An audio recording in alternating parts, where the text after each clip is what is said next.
Buen día. Buenos días y menudo calor, ¿eh? Pero ya me han dicho, porque yo soy nuevo, que todavía no ha hecho calor, que ahora es cuando viene, ¿no?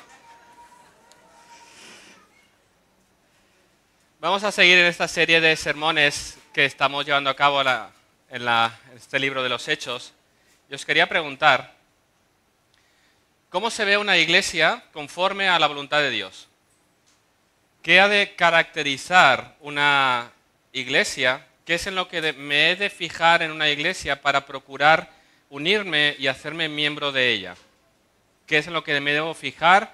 ¿Qué es lo importante al final en aquella congregación en la cual soy miembro o quiero ser miembro?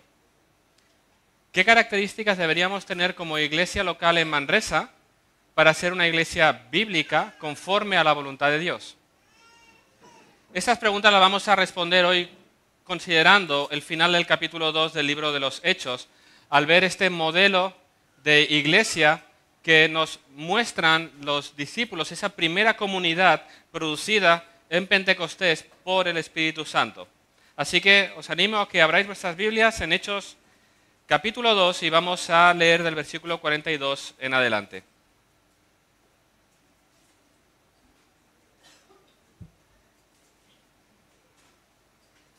Hechos capítulo 2, versículo 42 en adelante. Y perseveraban en la doctrina de los apóstoles, en la comunión unos con otros, en el partimiento del pan y en las oraciones. Y sobrevino temor a toda persona, y muchas maravillas y señales eran hechas por los apóstoles. Todos los que habían creído estaban juntos, y tenían en común todas las cosas. Y vendían sus propiedades y sus bienes, y lo repartían a todos según la necesidad de cada uno. Y perseverando unánimes cada día en el templo, y partiendo el pan en las casas, comían juntos con alegría y sencillez de corazón, alabando a Dios y teniendo favor con todo el pueblo. Y el Señor añadía cada día a la iglesia los que habían de ser salvos. Vamos a orar. Señor, venimos delante de ti en este momento, abriendo tu palabra, pidiéndote, Señor, que tú nos hables, que nuestras vidas sean confrontadas, que esta iglesia sea edificada y que tú la uses para salvación, Señor. Bendice la exposición de tu palabra, Señor, dame claridad, fidelidad y que tu Espíritu Santo sea el que la aplique en nuestras vidas para transformación y para tu gloria. En el nombre de Jesús, amén. Bueno, estamos terminando hoy el capítulo 2 de Hechos. Aquel día de Pentecostés fue un día intenso, ¿verdad? ¿Cuántas cosas en aquel día? El día en que se cumplió la promesa de Dios del derramamiento del Espíritu, por medio del cual ahora los creyentes serían capacitados para llevar a cabo la tarea de la predicación del Evangelio. Ese momento dramático con aquellas señales que indicaban ese derramamiento, ese envío del Espíritu por parte del Padre y del Hijo. Y vemos cómo después de ese momento dramático, Pedro se levanta en medio de la multitud y da su primer sermón, explicando qué es lo que ha sucedido, qué es lo que habéis visto y qué es lo que lo ha causado, es decir, la muerte y resurrección del Señor Jesucristo. Él predica el Evangelio y vimos cómo precisamente la misión de la iglesia empieza con la predicación de la palabra, porque es así como el reino de Dios se va a extender por medio de la palabra predicada. Y aquel día, aquel sermón de Pedro, Dios lo usó, su Espíritu Santo trajo convicción de pecado y 3,000 personas creyeron y fueron bautizadas y añadidas a la iglesia. Ese día fue un día intenso, pero no fue todo.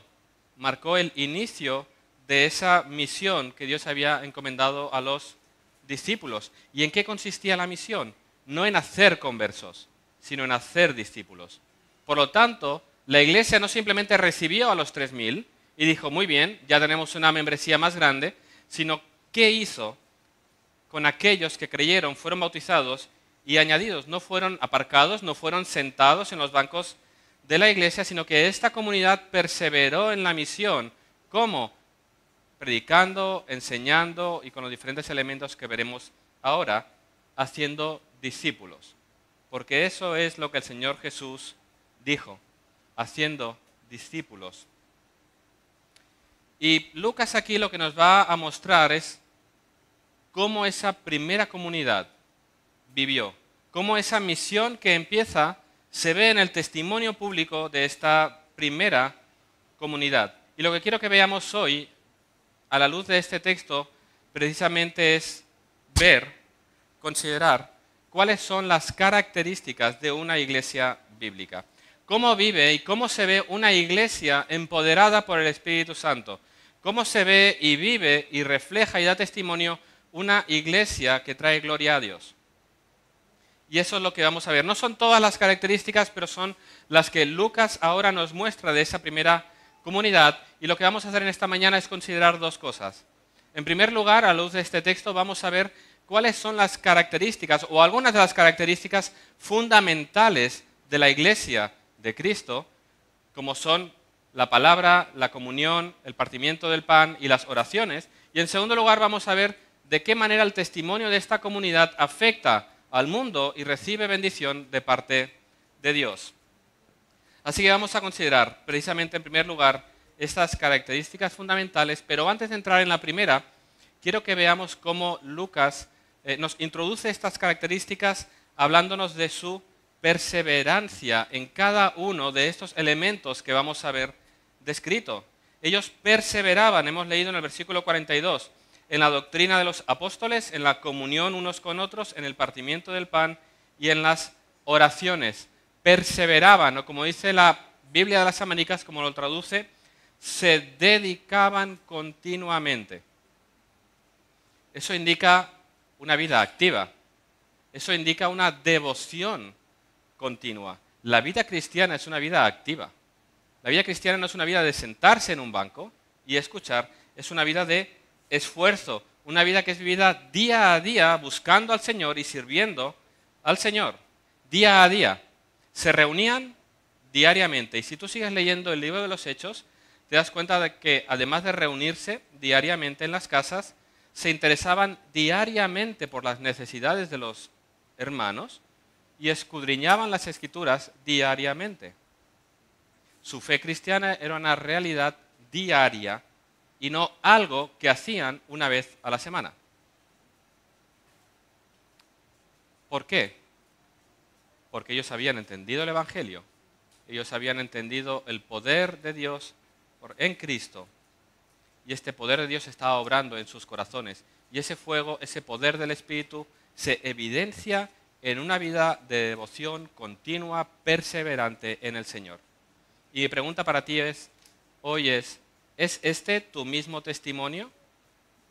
¿Es la fe en Cristo que confiesas con tu boca algo que vives diariamente o algo que haces semanalmente? Ellos vemos que perseveraban, se dedicaban continuamente, su corazón ardía por las cosas del Señor. Y el primer elemento que vemos de esta comunidad en la que perseveraban se nos dice que es la doctrina de los apóstoles.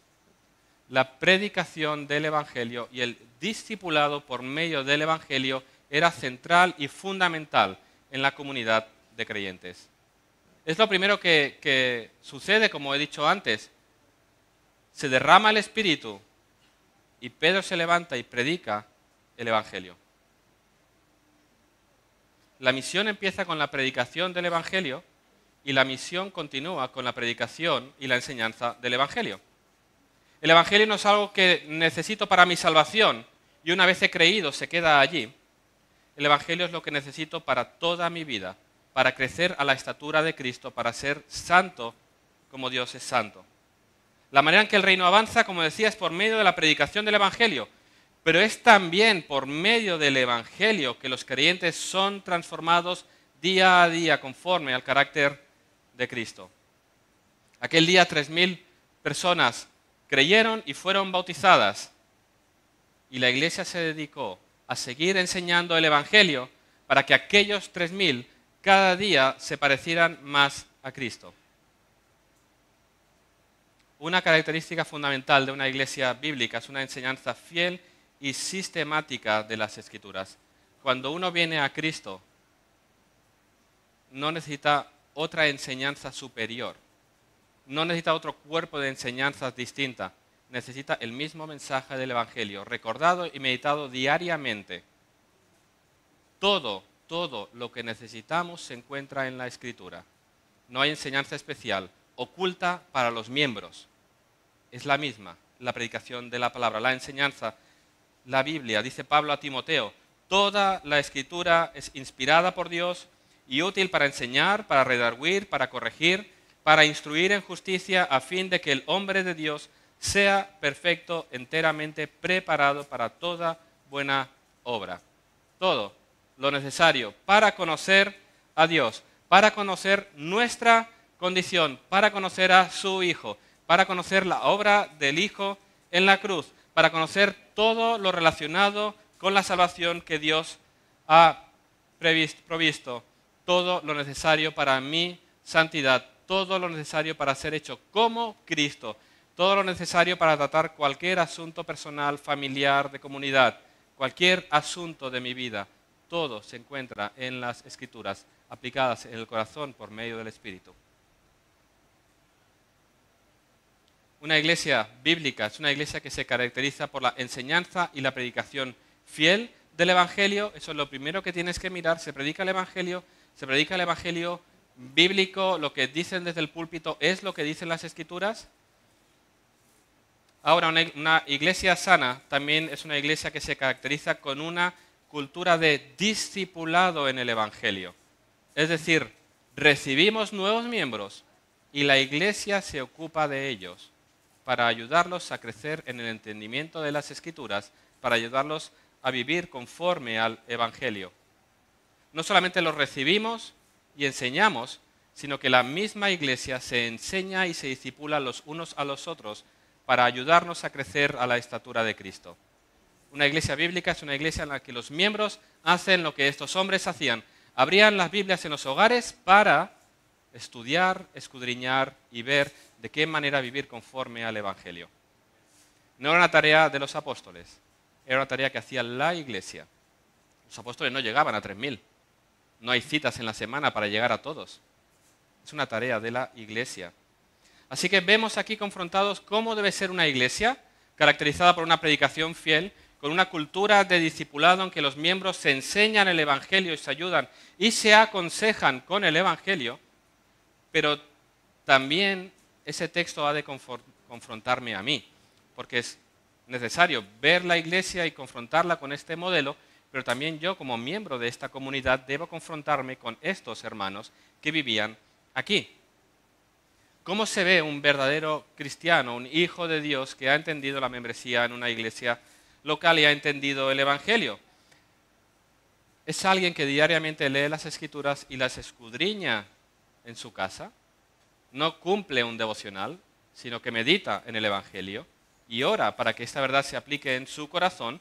Usa todo tipo de recursos, ya sean libros, Biblias de estudio, enseñanzas en video. Estamos en el tiempo en que con más facilidad tenemos acceso a los recursos, pero es alguien que no solamente se dedica al estudio de la palabra en su hogar, sino que se une a sus hermanos en la enseñanza de las Escrituras, que participa en las actividades de enseñanza de la iglesia junto con sus hermanos. Fijaros el sentir comunitario de la enseñanza en esta comunidad. Venían a la escuela bíblica, venían a la escuela dominical y participaban porque buscaban crecer en el conocimiento. Se aprovechaban de aquellos dones que Dios ha dado en la iglesia. Dios nos ha dado maestros, pastores, que nos ayudan a entender las Escrituras. Dios nos lo ha dado todo. La cuestión es, ¿estás aprovechando los dones que Dios ha dado en esta iglesia para tu crecimiento en las Escrituras? Pregúntate, ¿estás procurando crecer en el conocimiento de las Escrituras en tu hogar diariamente? ¿Lees diariamente y meditas en las verdades de las Escrituras? ¿Lees y meditas en las Escrituras con tu esposa, con tus hijos, en tu hogar? ¿Podría describirse tu vida, tu corazón, como un hambre por estudiar y profundizar en las Escrituras junto con tus hermanos para sacar de ella todas las riquezas que hay? Pregúntate si esto es así. Mirad, en todos los años como pastor en la iglesia, y eso es algo común en muchas iglesias, el tiempo de escuela dominical o de estudio bíblico es ignorado, dejado de lado, no se le da la importancia y los miembros suelen algunos irse o no llegar, no dándole sentido, importancia a lo que en ese momento como iglesia se va a dar. Es triste porque, como decía antes, Dios da recursos, da maestros a la iglesia que nos ayudan a entender, a quienes podemos preguntar, espacios en los que podemos ayudarnos a crecer los unos a los otros. Entristece también porque en ocasiones suele indicar un problema en el corazón. ¿Por qué no me uno a mis hermanos en el tiempo en el que la Biblia es abierta y escudriñada casi palabra por palabra? ¿Qué me impide de participar? ¿Un cierto sentir de orgullo? ¿No hay nada nuevo que me puedan enseñar? Puedes estar toda la vida estudiando la Biblia y vas a seguir aprendiendo cada vez más. Es tan profunda que nunca llegaremos a entenderla completamente. ¿O hay alguna cosa en mi corazón que desprecia o no es movido a procurar ese espacio de crecimiento en las Escrituras? Y fíjate, en la providencia de Dios esta palabra llega hoy y no se va a poder poner en práctica el domingo que viene, porque hoy se acaba la escuela dominical. Y eso es bueno en la providencia de Dios, porque lo que nos ha de llevar a participar de las actividades de enseñanza en la iglesia no es un sentir de culpa, no es un sentir de religiosidad, no es un sentir de que tengo que cumplir, sino un deseo en el corazón. Por lo tanto, tienes todo el verano para meditar y pedir al Señor que mueva tu corazón, lo encienda, para procurar precisamente esos espacios en que crecemos en el conocimiento de las Escrituras. Así que ora y mira, para que Él exponga tu corazón y te haga ver por qué no tomo en serio el estudio de las Escrituras en el contexto de la iglesia. Y ahora a los padres, ¿en qué manera esa perseverancia en la doctrina de los apóstoles, de este cuerpo de doctrina de las Escrituras, se ve en tu casa? ¿En qué manera tú este año has animado a tus hijos a venir a participar de la escuela bíblica para aprender? Ahora, la responsabilidad primera en la enseñanza de los hijos es de los padres. La escuela dominical es una herramienta que la iglesia pone a disposición de las familias como ayuda. Pero la pregunta es, esa perseverancia, ¿cómo se ve en tu hogar? ¿Cómo animas a tus hijos a venir, escuchar, y cómo te involucras con ellos? Es decir, el domingo al mediodía al llegar a casa, chicos, ¿qué habéis aprendido en la escuela dominical? Para que te expliquen. Eso, en primer lugar, muestra que lo que han ido a aprender es importante. En segundo lugar, que como padres nos interesa qué es lo que estáis aprendiendo. Y en tercero, el hecho de que lo meditemos luego en casa les enseña que lo que hacemos el domingo no es una actividad de 1 a 2, sino que es algo que se tiene que reflejar en el día a día. Es decir, ¿qué has aprendido y de qué manera esto te afecta o vamos a vivir como familia de ahora en adelante? Les enseñamos con nuestras palabras, pero también con nuestros hechos. ¿De qué manera la palabra enseñada, la palabra predicada, es luego meditada en casa, hoy a la hora de comer, en la tarde, durante la semana? Estos hermanos perseveraban en la doctrina de los apóstoles y diariamente se dedicaban a ella en sus hogares, pero también con los hermanos. ¿En qué manera se refleja esa fe en Cristo que confiesas en tu vida de hogar? Puedes describir tu vida personal y familiar como perseverante en la enseñanza del Evangelio? Si ves que no es así, pide al Señor que precisamente obre en tu corazón, que quite de él la pereza, el orgullo, lo que sea que te impide buscarlo diariamente y buscarlo en comunidad. Porque esto es lo que caracteriza a un hijo de Dios y eso es lo que caracteriza una iglesia de Dios. Una perseverancia en la enseñanza del Evangelio. En segundo lugar, ese era el primer elemento, esa perseverancia en la doctrina de los apóstoles o la perseverancia en la enseñanza y la predicación en el contexto íntimo y comunitario. El segundo elemento que encontramos, ¿cuál es? ¿En qué perseveraban? En la comunión unos con otros. Lucas nos describe cómo se dedicaban continuamente a la vida comunitaria, es decir, estos nuevos convertidos y bautizados no simplemente eran sentados, sino que eran introducidos a una vida de familia en la que experimentarían la comunidad, experimentarían lo que significa formar parte de una familia, de una congregación local. Lo que vemos aquí en esta comunidad de Hechos 2 es una iglesia que ha entendido el Evangelio, que procura crecer en su entendimiento, y una iglesia así necesariamente lo verá reflejado en una vida de comunidad. Una iglesia con sana doctrina se ha de reflejar en una iglesia con vida comunitaria, donde la gracia que se predica es puesta en práctica. Eso es lo que vemos en esta comunidad de Hechos 2. Una vida en común, en koinonía, un deseo ardiente de compartir, de estar junto con los demás hermanos. Fijaros cómo se ve, versículo 42. Y perseveraban en la doctrina de los apóstoles y en la comunión unos con otros. Versículo 44. Todos los que habían creído estaban juntos y tenían en común todas las cosas. Versículo 46. Y perseverando unánimes cada día en el templo y partiendo el pan en las casas, comían juntos con alegría y sencillez de corazón. ¿Cómo estaban? Juntos, unidos, unánimes. La vida en comunidad es una parte fundamental de la vida cristiana. Hemos sido salvados para formar parte de un pueblo, de una familia, de un cuerpo. ¿Os dais cuenta de esa progresión en intimidad? Formamos parte de un pueblo, formamos parte de una familia, formamos parte de un cuerpo. Estamos hablando de intimidad.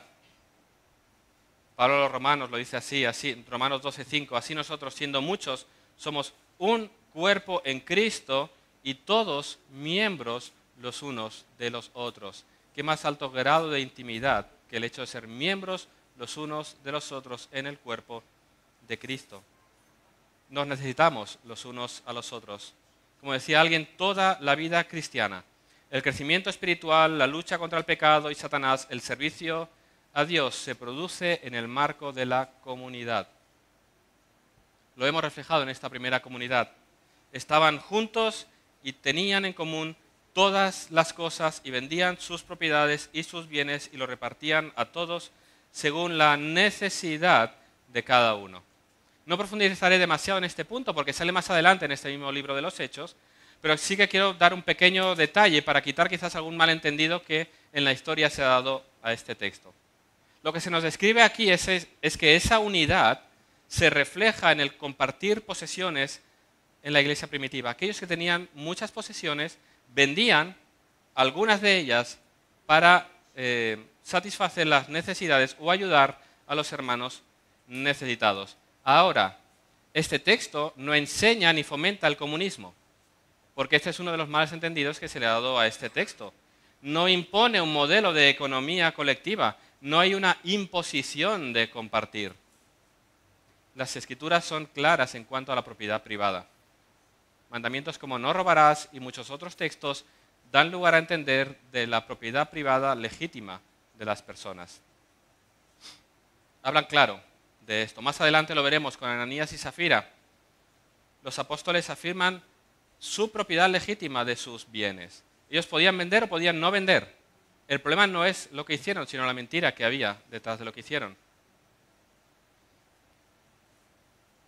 No enseña ni fomenta el comunismo, sino enseña de qué manera la comunión cristiana era evidente, al punto que afectó sus bolsillos. En una ocasión lo dije, no me acuerdo de qué pastor lo dijo, que la última parte de un creyente en convertirse es el bolsillo. Cuando estamos dispuestos a sacrificar, a dar de aquello, que tenemos más de lo que pensamos, para el bien del hermano, para el avance del reino, para la iglesia, cuando somos capaces de soltar, es cuando nuestro corazón realmente ama a la iglesia de Cristo. Y a veces parece que en la iglesia hablar de dinero está mal, porque hay tantos que usan para enriquecerse y para esas cosas. No, estamos hablando de una comunidad que usaba los bienes, entendiendo que nos han sido dados por Dios, somos mayordomos de estos dones para la obra de Dios. Por lo tanto, ¿de quién es tu bolsillo? ¿A quién sirve? ¿Es evidente? ¿Se ve en tu economía? ¿Se ve en tu presupuesto? En breve, si Dios quiere, y me avanzo, lo siento Daniel, Daniel nos va a traer una serie de sermones sobre la mayordomía cristiana en todas las áreas. Y en una de ellas le va a tocar hablar del bolsillo, del dinero. ¿En qué manera los hermanos nos amamos y vivimos como esta comunidad en que dejaban sus posesiones, las vendían para que no hubiera necesitados, para que la obra también de Dios avanzara? Cuando el Evangelio ha transformado tu vida y entiendes que Cristo se hizo pobre para que tú con su pobreza fueras enriquecido, cuando eres consciente de la infinita generosidad y entrega del Señor, cuando te entiendes que todo lo que tienes te ha sido dado, cuando entiendes que tu dinero y tus posesiones no te pertenecen, sino que te han sido dadas para que seas un buen mayordomo y lo inviertas en sabiduría, cuando entiendas eso, entonces vas a actuar en consecuencia. ¿En qué contexto? En el de la comunidad cristiana. Pregúntate, ¿en qué manera tus recursos, tus bienes, tu dinero está comprometido con tu iglesia local y con tus hermanos de la iglesia local para su bien y para la gloria de Dios? Pregúntate. Había tal unidad en esta congregación que había disposición de corazón de entregar todo para el bien de aquella comunidad. Y lo vemos no solamente en el entregar, en el servir con las posesiones y con el dinero. Vemos esta comunión en ese deseo de compartir juntos las comidas con alegría y sencillez. Comer juntos era lo normal en la iglesia de Hechos 2. Se reunían para la predicación del Evangelio y luego no se querían ir a casa. Y que se quedaban a comer juntos. Tenían comidas fraternales, pero fíjate, no como una actividad programada de iglesia. Era algo natural. Era algo que querían hacer. No era una actividad que puedo o no puedo participar, si me va bien, no me va bien. No es algo en la agenda. Era algo que querían.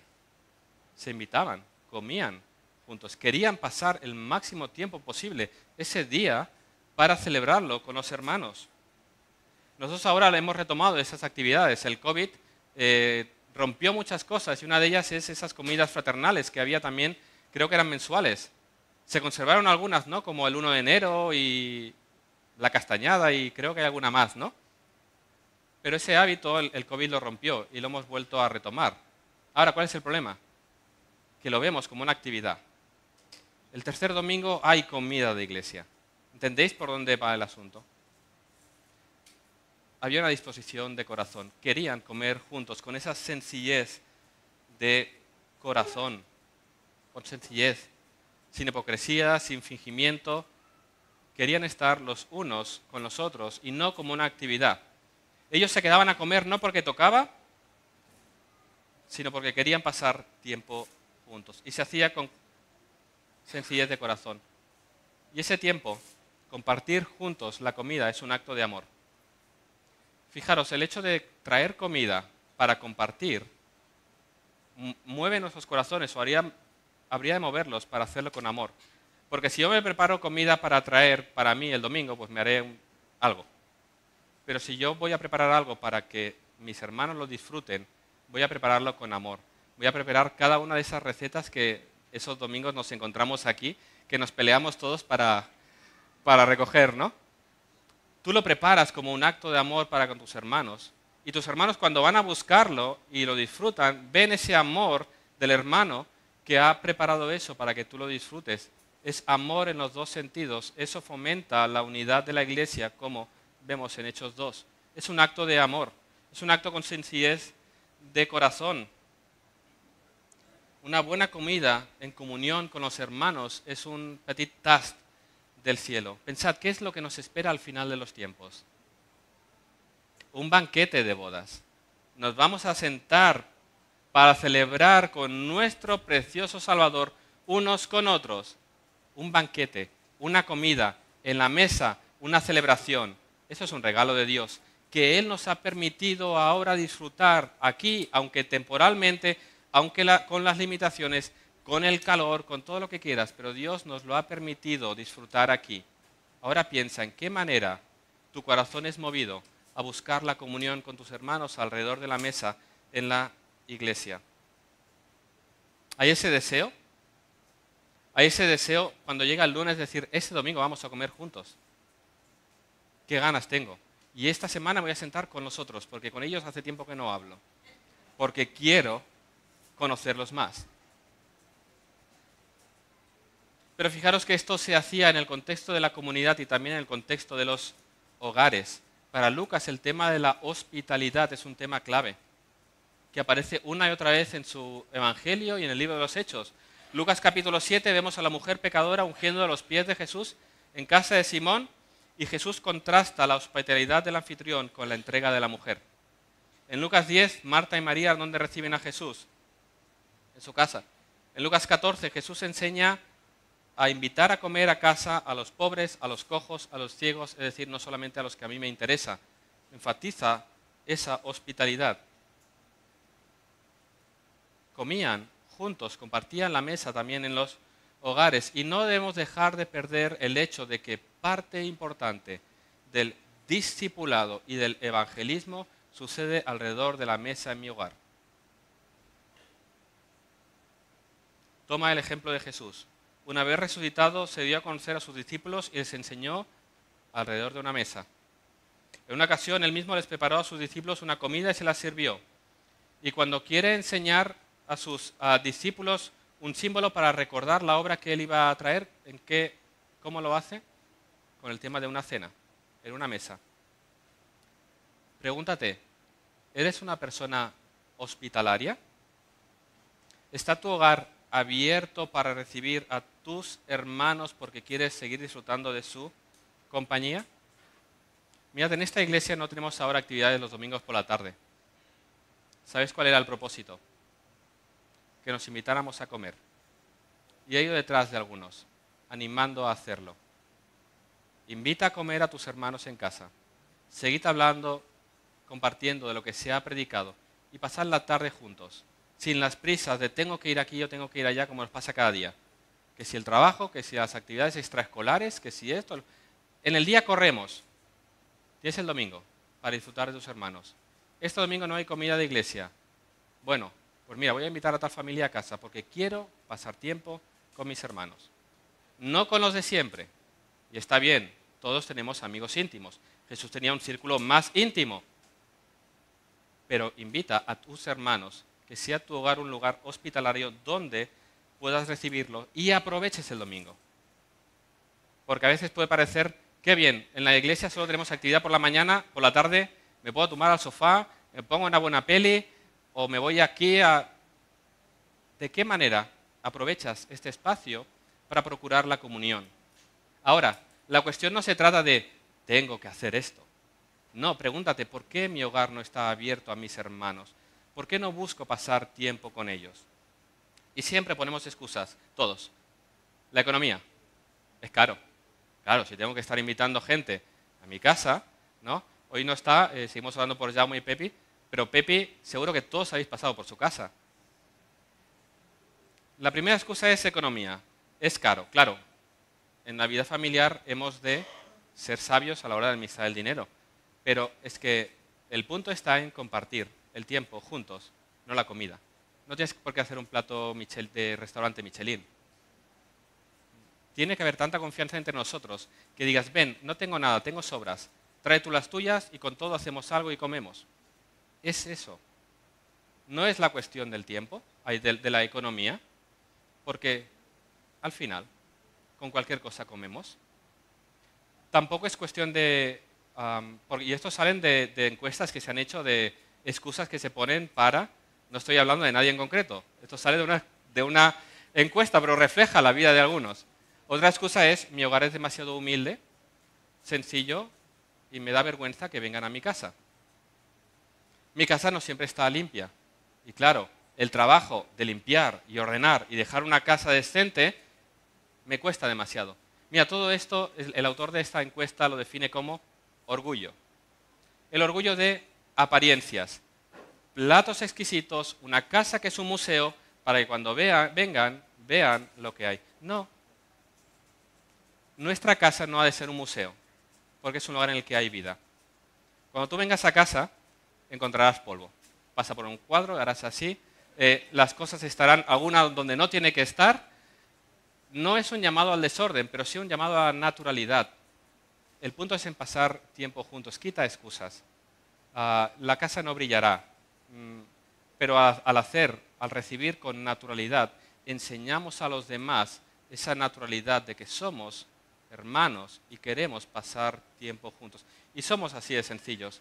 ¿Qué pasa? Si tú invitas a alguien y le haces un plato exquisito en una casa museo, esa persona que dice, yo no puedo hacer eso, yo no lo puedo invitar hasta que yo pueda hacer lo mismo. Enseñamos con el ejemplo. Pero si tú recibes con una comida sencilla, pero con un corazón que va detrás, en una casa que tiene sus cosas, estás enseñando que esto es lo que tengo y lo quiero compartir contigo. Eso es lo que vemos en la comunidad del primer siglo. Y eso es lo que tú y yo deberíamos procurar. Pregúntate, porque todos son excusas. ¿Por qué no hay en mi corazón un deseo ardiente de pasar tiempo con mis hermanos? Mira, no hay nada más precioso que tu hijo te diga, viene alguien a comer a casa o vamos a casa de alguien, porque han aprendido una cultura de que el domingo se pasa en familia, en la familia de la fe. Así que piensa y medita en ello.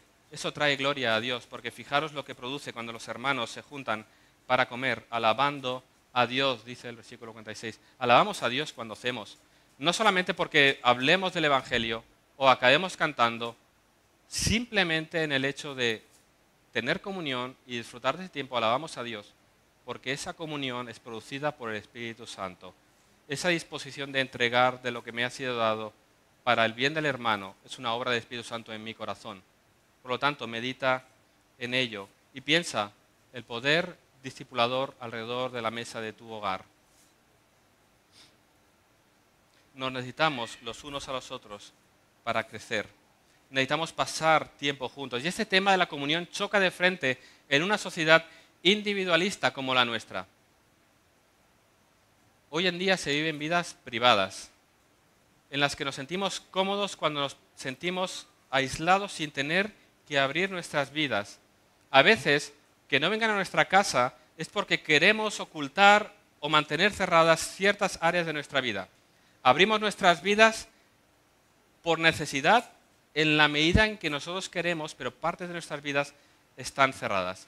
Las cosas se arreglan en casa y si no se arreglan en casa las mantenemos silenciadas. Cuando las cosas nos van mal o tenemos problemas, nos encerramos en casa, no buscamos a la comunidad, queremos como si cerrarte en tu casa entre las cuatro paredes mágicamente se va a resolver alguna cosa. Cuando tenemos problemas, buscamos a expertos fuera de la comunidad, psicólogos o personas fuera a quien yo le pueda explicar mis problemas y a quien sé que el domingo que viene no voy a ver.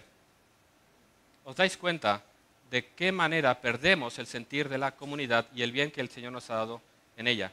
No significa que vamos a venir a la iglesia con un altavoz predicando los problemas en casa, pero sí hay hermanos en la comunidad a quienes nos podemos acercar y compartir las cargas y sobrellevar las cargas los unos de los otros.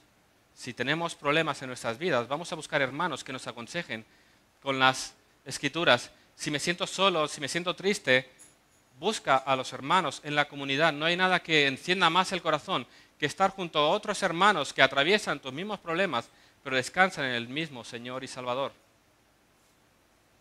Queremos conservar una apariencia cuando buscamos la solución fuera, ante los que nos rodean. Por eso buscamos terapeutas, psicólogos, personas que luego no volveremos a ver.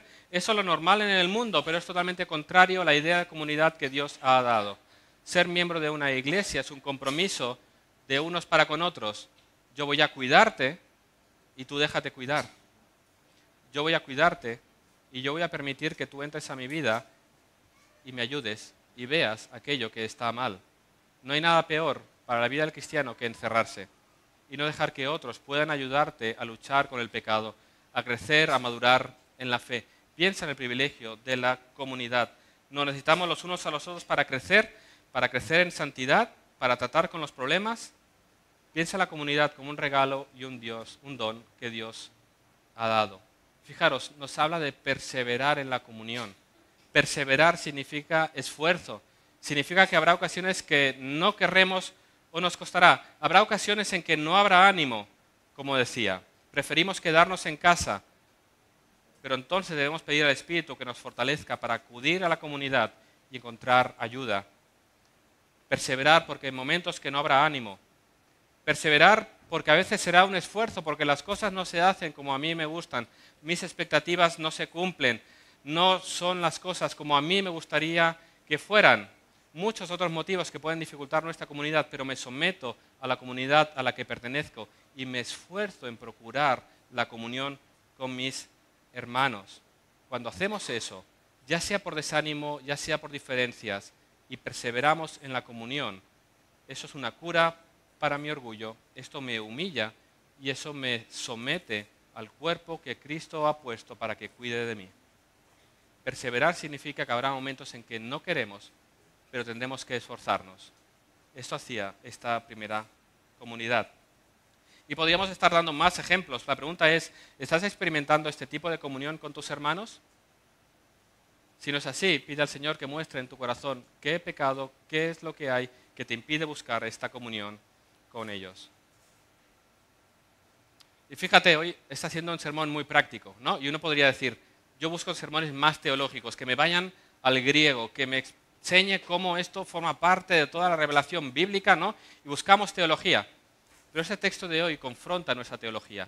Si tu teología y tu conocimiento bíblico no te lleva a amar a Dios y tus hermanos, no sirve de nada.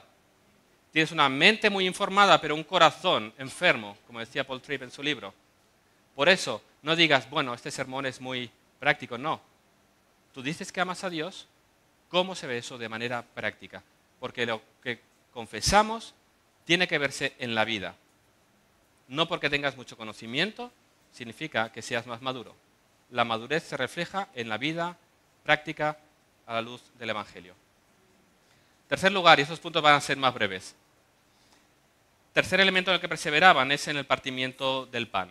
Y ese partimiento del pan, en este contexto, algunos han querido interpretarlo como las comidas comunitarias, y podría tener ese sentido, pero cuando tú lees este texto y ves que partimiento del pan lleva un artículo determinado, ¿no? El partimiento del pan, y está puesto en el contexto de la palabra, la comunión y la oración, entendemos que habla de un elemento espiritual. Se está refiriendo a la mesa del Señor o a la cena del Señor. Una actividad que se llevaba a cabo en el contexto de las comidas. La iglesia comía juntos y en ese tiempo de comida se partía el pan recordando la obra de Cristo en la cruz. Su cuerpo clavado, su sangre derramada para remisión de pecados. El partimiento del pan. Así que la Santa Cena, la mesa del Señor, es una manera en la que la unidad de la Iglesia y la comunión de la Iglesia se hace evidente. Participar de la mesa del Señor es un elemento espiritual, tiene un sentido espiritual porque en ese momento recordamos la obra del Evangelio, cómo Cristo murió por mis pecados, cómo Él derramó su sangre por mí y cómo Él en aquella cruz pagó por mis pecados, cómo el justo murió por los injustos que éramos cada uno de nosotros que veníamos a la mesa. Cuando tomamos el pan, estamos mostrando esa unidad. La cena del Señor es uno de los medios de gracia que Dios ha dado a su iglesia para fortalecer nuestra fe, porque en ese momento comemos el pan como un solo cuerpo. Así lo dice Pablo a los Corintios, en 1 Corintios 10, 16 al 17. La copa de bendición que bendecimos no es la comunión de la sangre de Cristo. El pan que partimos no es la comunión del cuerpo de Cristo. Siendo uno solo el pan, nosotros con ser muchos somos un cuerpo, pues todos participamos de aquel pan. Esa comunión íntima se reflejaba en el partimiento del pan. Es el Evangelio visualizado. Ves la unidad del cuerpo cuando los hermanos se levantan y toman del pan y comen juntos, simbolizando que somos un solo pueblo. Y esto habitualmente lo recuerdo cuando participamos de la mesa, porque es importante, una mesa a la que somos invitados, y lo que recuerdo es precisamente el punto de esta mesa. y la advertencia de Pablo, porque dice que hay algunos que participan de la mesa sin discernir el cuerpo. ¿Qué quiere decir? En el contexto de Pablo, algunos participaban de la mesa sin tener en cuenta o marginar a los que tenían pocos recursos. Los dejaban de lado. No querían saber nada con ellos. Había algunos con los que no querían tener esa comunión íntima del partimiento del pan. ¿Cómo se ve esto hoy? Cuando alguien se atreve a venir a la mesa, sentarse y tomar del pan junto con los demás, teniendo asuntos contra otro hermano, sin procurar la reconciliación.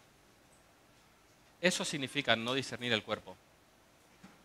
Si tienes algo contra otro hermano, si hay algún hermano a quien no diriges la palabra, a quien ignoras el saludo, con el que no te sientas a comer y no quieres resolverlo, ¿cómo vienes a la mesa? Tomas del pan e interpretas una comunión que no existe. Dice Pablo, cuidado, porque algunos duermen, algunos murieron por causa de hacer eso. Cuando vengo a la mesa con mis hermanos y tomo el pan con mis hermanos, estoy proclamando mi comunión con ellos. Por lo tanto, la mesa del Señor es una representación visible de esa comunión. Si hay algo que lo impide, busca y reconcíliate con tu hermano para que luego puedas simbolizar, reflejar esa comunión al tomar el pan y la copa. Y he usado la palabra deliberadamente, atreverse a venir a la mesa, porque esa es una institución que Cristo dio y un elemento que muestra la comunión íntima que tenemos los miembros de esta iglesia. Una iglesia saludable celebra la mesa del Señor como testimonio al mundo de la obra de Cristo de redención, anunciando su regreso y mostrando una unidad producida por el Espíritu. Ahora, cuarto elemento, la oración. Perseveraban en la enseñanza, perseveraban en la comunión. Esa comunión se reflejaba en la participación en el partimiento del pan y esa comunión se reflejaba en la oración comunitaria. Perseveraban, dice, en las oraciones. Eso lo vimos al principio del libro de los Hechos. ¿A qué se dedicaron los discípulos mientras esperaban la llegada del Espíritu? Oraban juntos, ¿verdad?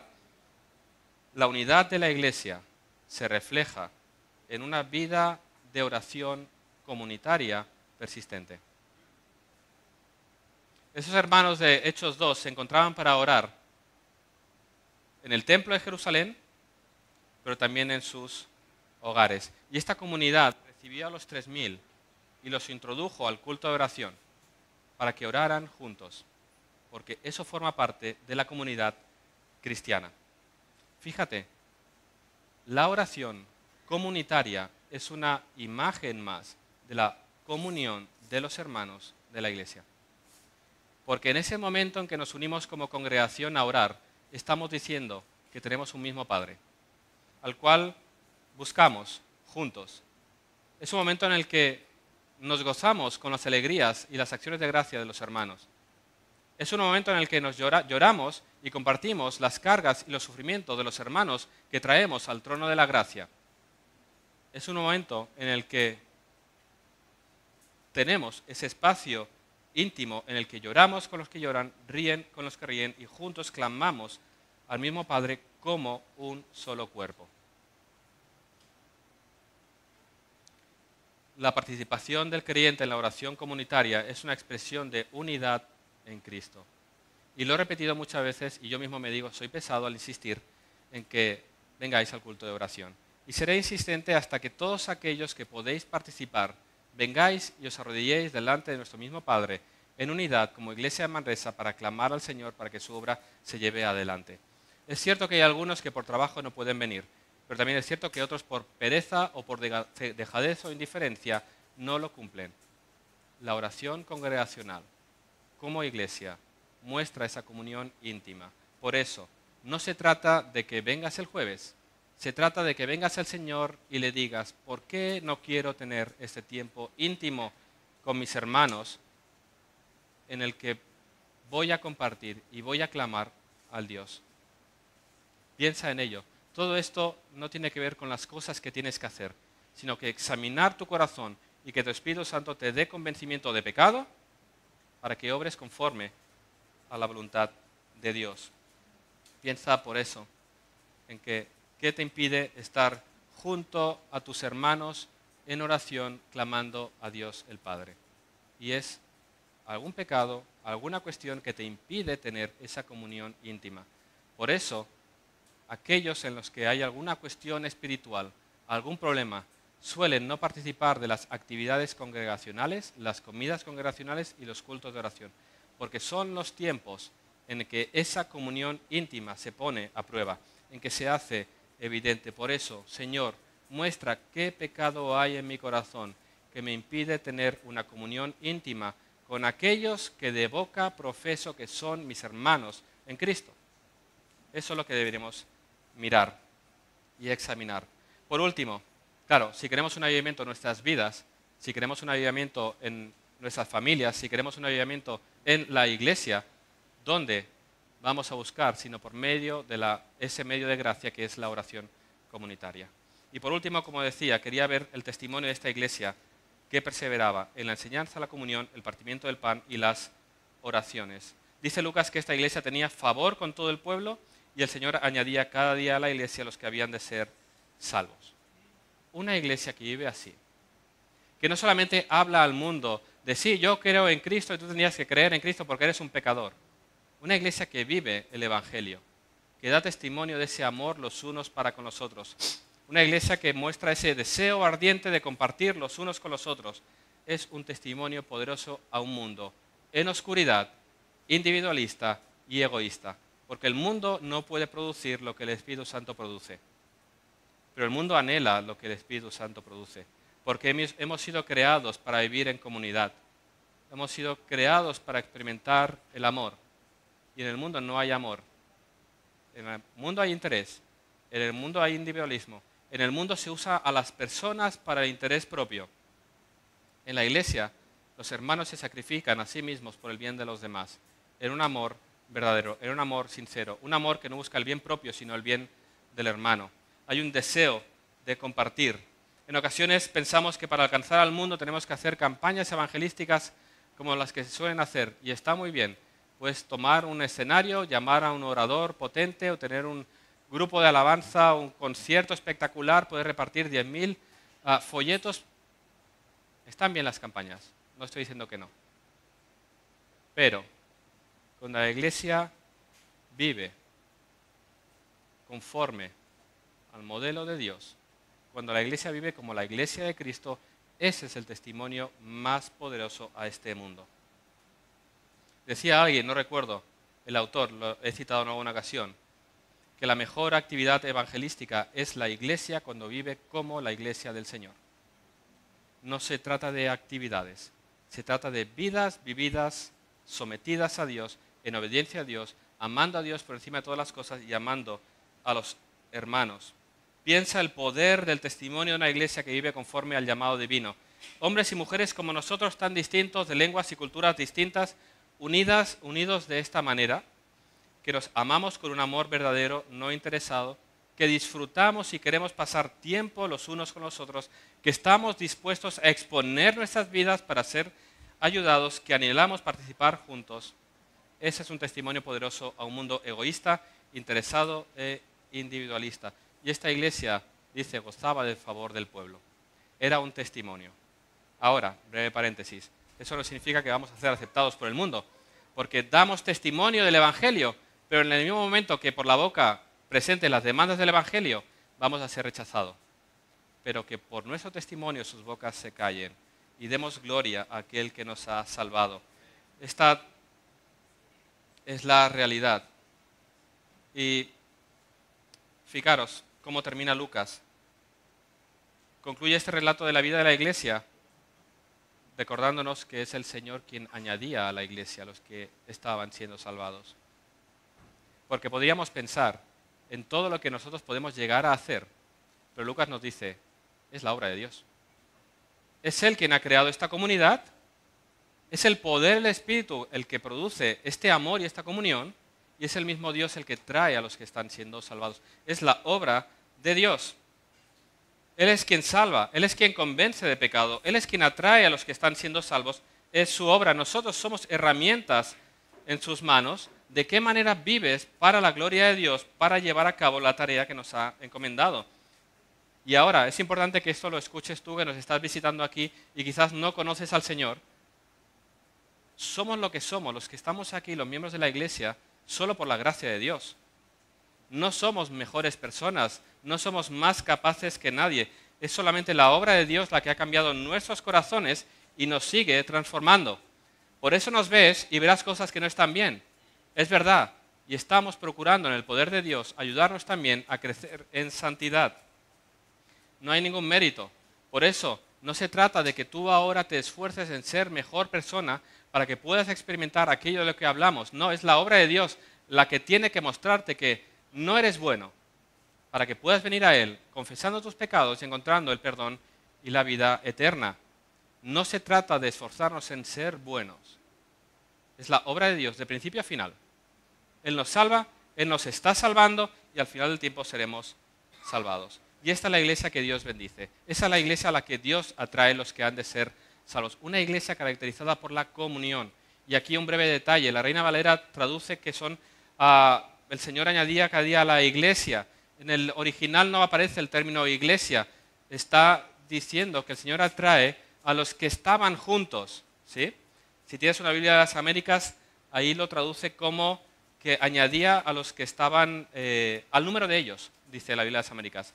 Cada día el Señor añadía al número de ellos los que iban siendo salvos. Es cierto, es la iglesia, el Señor trae a la iglesia, pero el término original es, el Señor está atrayendo a aquellos que están juntos, los que están siendo salvados. Es decir, a aquella iglesia que vive conforme a la voluntad de Dios, Dios traerá fielmente a aquellos que han de ser salvos. Así que ese es el testimonio de la iglesia. Para ir terminando, sé que ha sido un poco más extenso y he recortado lo que he podido, pero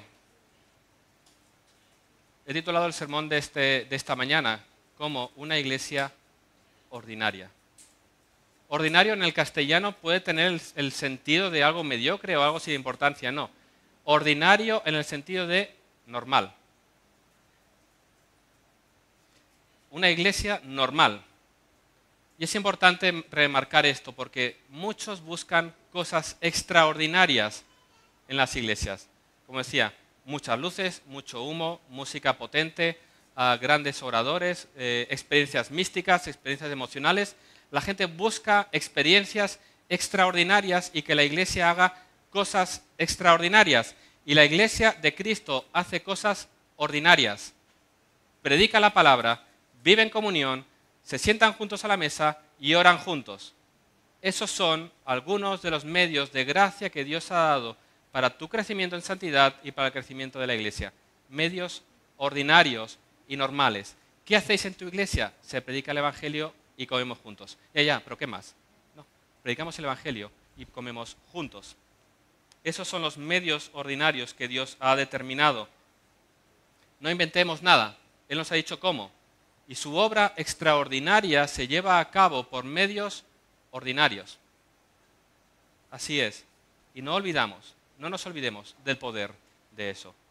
Porque una iglesia puede tener muchos defectos y muchas cosas por cambiar, pero si el Evangelio es predicado fielmente y la iglesia procura vivir en comunión, esa iglesia seguirá siendo transformada por el poder del Espíritu.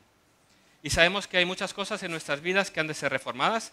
Hay muchas cosas en esta iglesia que han de ser cambiadas. Somos rápidos en detectar las cosas que están mal. Si ahora os digo, decidme todas las cosas que deberían cambiarse. Decidme todos los defectos que veáis.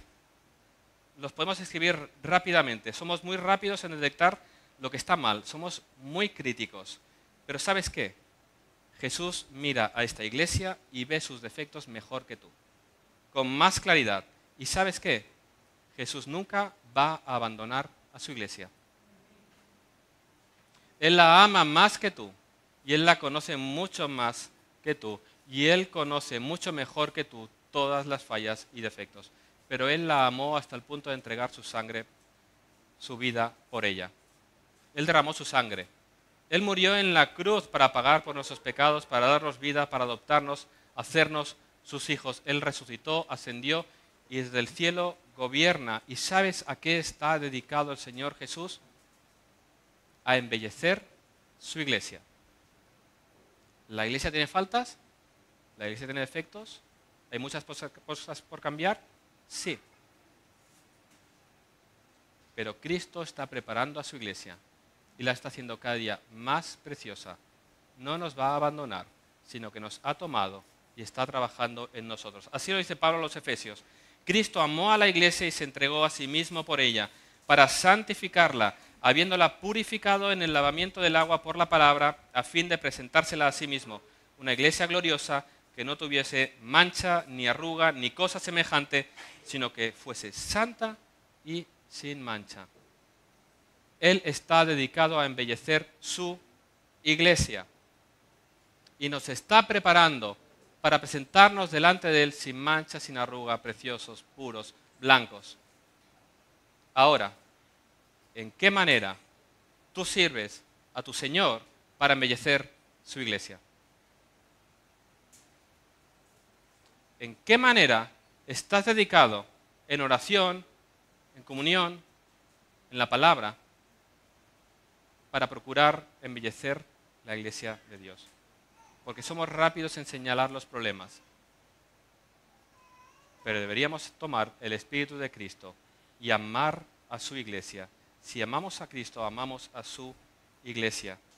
¿En qué manera perseveras en la enseñanza, en la comunión con los hermanos, en el partimiento del pan y en las oraciones para la gloria de Dios y el bien de tus hermanos? Pregúntate, ¿en qué manera sirves para embellecer la iglesia de Cristo? Que el Señor nos ayude a ser una comunidad que traiga gloria a su nombre. Amén. Señor, te damos gracias por esta obra preciosa que tú has hecho, que tú sigues haciendo y que sabemos que tú perfeccionarás en aquel día, Señor. Sabemos que aunque hay mucho en cambiar en nuestras vidas, en tu iglesia alrededor del mundo, sabemos que tú no nos has desamparado, sino que estás dedicado a perfeccionarnos hasta aquel día que seremos santos y sin mancha delante de ti. Gracias, Señor, porque descansamos en tu poder. Sabemos, Señor, que tú haces cosas preciosas y sabemos que tú nos has tomado a cada uno de nosotros y vas a formar en nosotros perfectamente el carácter de Cristo. Y sabemos que tú nos has tomado como iglesia y tú vas a trabajar en nosotros de tal manera que seamos una iglesia que traiga gloria a tu nombre, como tu esposa. En el nombre de Jesús oramos. Amén.